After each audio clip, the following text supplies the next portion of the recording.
Praise the Lord. അനുഗ്രഹിക്കപ്പെട്ട ഈ നല്ല പ്രഭാതത്തിനായി ഞാൻ നന്ദിയോടെ കർത്താവിന് സ്തോത്രം ചെയ്യുന്നു. ഞാൻ എല്ലാവർക്കും എൻ്റെ സ്നേഹവന്ദനം ഞാൻ അറിയിക്കുന്നു. സ്തോത്രം. മത്തായിയുടെ സുവിശേഷം 4-ാം അധ്യായം 19-ാമത്തെ വാക്യം ഇങ്ങനെ പറയുന്നത്, എൻ്റെ പിന്നാലെ വരുവീൻ, ഞാൻ നിങ്ങളെ മനുഷ്യരെ പിടിക്കുന്നവരാക്കുമെന്നും അവരോട് പറഞ്ഞു. ഉടനെ അവർ വല വിട്ടേച്ച് അവനെ അനുഗമിച്ചു. സ്തോത്രം. ഒരു കൂട്ടം ആളുകൾ കടൽ തീരത്ത് നിന്നുകൊണ്ട് മീൻ പിടിച്ചുകൊണ്ട് നിൽക്കുന്നത് കണ്ട് യേശു കർത്താവ് അവരോട് പറഞ്ഞ വാക്കാണ്, എൻ്റെ പിന്നാലെ വരുവീൻ, ഞാൻ നിങ്ങളെ മനുഷ്യരെ പിടിക്കുന്നവരാക്കും. അവരോട് പറഞ്ഞു. ഉടനെ അവർ വല വിട്ടേച്ച് അവനെ അനുഗമിച്ചു. ദൈവശബ്ദം കേട്ടവർ, യേശുവിന്റെ ശബ്ദം കേട്ടവർ യേശുവിനെ അനുഗമിക്കുന്നു. ദൈവശബ്ദം കേട്ട് നാം ഇറങ്ങിയാൽ എന്താ നമുക്ക് സംഭവിക്കാൻ പോകുന്നത്? കർത്താവ് പറയുന്നു, നിങ്ങൾ എന്നെ അനുഗമിക്കുക, ഞാൻ നിങ്ങളെ മനുഷ്യരെ പിടിക്കുന്നവരാക്കും എന്ന് പറഞ്ഞാൽ, യേശുവിനെ അനുഗമിക്കുന്നവർ, യേശുവിന്റെ വാക്ക് കേൾക്കുന്നവർ, യേശുവിന്റെ അടുത്ത് വരുന്നവർക്ക് ലഭിക്കുന്ന ഒരു വലിയ അനുഗ്രഹമാണ് ഒരു രൂപാന്തരം. നമ്മുടെ ദൈവം രൂപാന്തരത്തിന്റെ ദൈവമാണ്. നമ്മുടെ ദൈവം മാറ്റങ്ങളുടെ ദൈവമാണ്. നമ്മെ മാറ്റി രൂപാന്തരപ്പെട്ട ഒരു അനുഭവത്തിലേക്ക് കൊണ്ടുവരുന്ന ദൈവം. എന്നെ ശ്രദ്ധിക്കുന്ന വാത്സല്യ സഹോദരങ്ങളെ, ഇന്ന് നിങ്ങൾ ആയിരിക്കുന്ന ഈ സാഹചര്യത്തിൽ നിങ്ങൾ നിങ്ങളെ തന്നെ പൂർണ്ണമായി ദൈവത്തിന് വിട്ടുകൊടുക്കുക. നിങ്ങൾ ദൈവത്തെ പിൻപറ്റുവാൻ, യേശുവിനെ പിൻപറ്റുവാൻ ഒന്ന് സമർപ്പിച്ചു കൊടുത്തേ. നിങ്ങളുടെ ജീവിതത്തിനകത്ത് ഒരു രൂപാന്തരം വരിക. ഒരു കളിമണ്ണിനെ കയ്യിലെടുത്ത് അതിനെ കുഴച്ച് രൂപഭംഗി വരുത്ത് മനോഹരമായ പാത്രങ്ങളാക്കി തീർക്കുന്നത് പോലെ യേശു കർത്താവിന്റെ കൈകളിൽ എത്തപ്പെടുന്ന നമ്മെ ഓരോരുത്തരെയും കർത്താവ് നമ്മെ മനോഹരങ്ങളാക്കിയ പാത്രങ്ങളാക്കി തീർക്കുകയാണ്. അനേകർക്ക് പ്രയോജനമുള്ളവരാക്കി തീർക്കുക. ഇന്ന് പലർക്കും നമ്മൾ ഒരു ഗുണവുമില്ല എന്നാണ് അവർ പറയുന്നത്.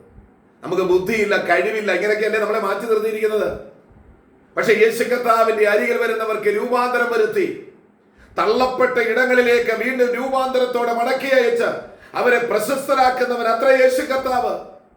നിന്റെ പാപ വഴികളെ വിട്ട്, നിന്റെ അതേ തെറ്റിദ്ധാരണകളെ വിട്ട് യേശു കർത്താവിലേക്ക് അടുത്തു വരിക സഹോദരങ്ങളെ. യേശു പറയാ, തന്നെ അനുഗമിക്കുക, എന്നെ അനുഗമിക്കുക, ഞാൻ നിങ്ങളെ മനുഷ്യനെ പിടിക്കുക എന്ന് പറയാ. നിങ്ങളുടെ ഇപ്പോഴുള്ള പൊസിഷൻ ഞാൻ അങ്ങ് മാറ്റാൻ പോവുകയാണ്. യെസ്, നമ്മുടെ അവസ്ഥകൾക്ക് മാറ്റം നൽകുവാൻ കഴിയുന്ന ഒരാളെ ഉള്ളൂ, അത് കർത്താവായ യേശു ക്രിസ്തുവാണ്. കർത്താവ് രൂപാന്തരപ്പെടുത്തുന്ന ദൈവമാണ്, മാറ്റങ്ങളുടെ ദൈവമാണ്. സ്തോത്രം. അതാണ് യേശു കർത്താവിന്റെ പ്രത്യേകത. മറ്റു ഒരു ദൈവങ്ങളോടും നമ്മുടെ കർത്താവിനെ, യേശു കർത്താവിനെ താരതമ്യം ചെയ്യാൻ പറ്റുന്നില്ല. മറ്റ് ദൈവങ്ങൾക്ക്, മനുഷ്യനിർമ്മിത ദൈവങ്ങൾക്ക് നമ്മെ രൂപാന്തരപ്പെടുത്തുവാൻ കഴിയുന്നില്ലെന്ന്. അവയ്ക്ക് കണ്ണുണ്ടെങ്കിലും കാണുന്നില്ല, ചെവിയുണ്ടെങ്കിലും കേൾക്കുന്നില്ല, അതേ കൈയുണ്ടെങ്കിലും അവർ സ്പർശിക്കുന്നില്ല. പക്ഷെ യേശു കർത്താവ് നമ്മെ ഉള്ളതുപോലെ അറിയുന്നവനാണ്. കുരുടന്റെ കണ്ണിലേക്ക് കൈകൾ തൊട്ട് സൗഖ്യം കൊടുത്തവൻ, കുഷ്ഠരോഗിയെ സൗഖ്യമാക്കിയവൻ, തളർവാദ രോഗിയായി കിടക്കയിൽ കിടന്നവനെ എഴുന്നേൽപ്പിച്ചവനായ കർത്താവ് രൂപാന്തരപ്പെടുത്തുന്ന ദൈവമാണ്. യേശു കർത്താവിന്റെ അരികിൽ ആരൊക്കെ വന്നിട്ടുണ്ടോ അവരെയൊക്കെ രൂപാന്തരപ്പെടുത്തിയ ദൈവമാണ്. അങ്ങനെയെങ്കിൽ ഇന്ന് പകൽവേളയിൽ നിങ്ങളുടെ ജീവിതത്തെ ദൈവം ഒന്ന് മാറ്റാൻ പോവുകയാണ്. ഇന്ന് നിങ്ങൾ ഭയത്താൽ ജീവിക്കുന്നവരാണോ? നിങ്ങളുടെ ഭയത്തെ മാറ്റി ദൈവം നിങ്ങൾക്ക് ധൈര്യം നൽകാൻ പോവുകയാണ്.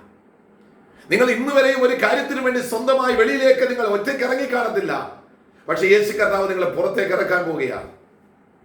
ഓ, കാറ്റിലും വീട്ടിലുമായി നിന്നിരുന്ന ദാവീദിനെ രൂപാന്തരപ്പെടുത്തി വലിയൊരു ഗോലിയാത്തിന് മല്ലന്റെ മുമ്പിലേക്ക് ഇറക്കി വിട്ടത് ദൈവമാണെങ്കിൽ, ഇന്ന് പകൽവേളയിൽ നിങ്ങളുടെ മുൻപിൽ വരുന്ന സകല ശത്രുക്കളോടും യുദ്ധം ചെയ്ത് ജയിപ്പാനുള്ള ദൈവങ്ങളുടെ ശക്തി പകർന്ന നിങ്ങളെ വെളിയിലേക്ക് ഇറക്കുന്നവൻ യേശു കർത്താവാണ്.